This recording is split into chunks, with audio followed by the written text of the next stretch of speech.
पार्थ पवार यांच्या जमीन घोटाळ्याच्या प्रकरणावरती शरद पवार यांच्या राष्ट्रवादीचे आमदार रोहित पवार यांनी आता प्रतिक्रिया दिलेली आहे। कोणत्याही नेत्याचा नातेवाईक असो, पदाचा गैरवापर करणाऱ्यांवरती कारवाई झालीच पाहिजे अशी भूमिका रोहित पवार यांनी स्पष्ट केली।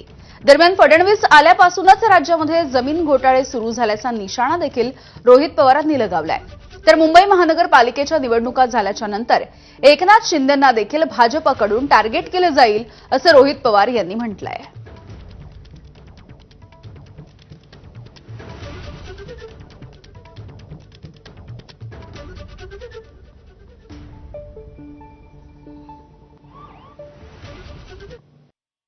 जर तुम्ही कुठलीही गोष्ट इल्लीगल करत असाल, मग तुम्ही सत्तेतल्या नेत्यांची नातेवाईक असू द्या, विरोधातल्या नेत्यांचे नातेवाईक असू द्या, नाहीतर व्यावसायिक असू द्या, नाहीतर तुमचं सरकारशी कुठेही घेणं देणं नाही। जर तुम्ही इल्लीगल गोष्ट करत असाल तर मग तुमच्यावर कारवाई त्या ठिकाणी झाली पाहिजे।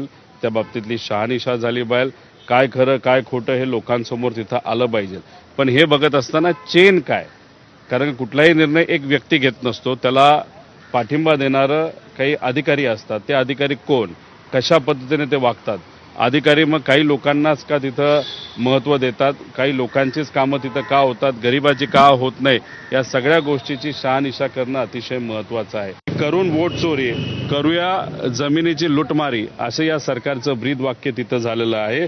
आणि गुन्हेगारांना जामीन आणि नेत्यांना जमीन अशा विषयाचं सरकार या राज्यामध्ये तिथं आलेलं आहे। पूर्णपणे मुख्यमंत्री देवेंद्र फडणवीस या सगळ्या गोष्टींसाठी जबाबदार आहे, या भ्रष्टाचारासाठी जबाबदार आहे। हे सगळं जर कोणाच्या काळामध्ये सुरू आहे ते फक्त आणि फक्त देवेंद्र फडणवीस हे जे मुख्यमंत्री आहेत त्यांच्याच काळामध्ये एवढ्या मोठ्या प्रमाणात भ्रष्टाचार आहे। मुख्यमंत्री साहेबांच्या जवळचा तो व्यक्ती असेल तर त्या बाबतीत कुठेही कारवाई होत नाही, पण कुठेतरी मुख्यमंत्र्यांना नाहीतर भाजपला एखाद्या नेत्याचा खेळ खेळायचा आहे, नाहीतर गेम करायचा आहे, त्याच्यावरच लगेच कारवाई तिथं होते। एकनाथ शिंदे साहेबांची जरूरत या सरकारमध्ये असणाऱ्या भाजपच्या सर्व नेत्यांना मुंबईच्या इलेक्शनसाठी आहे।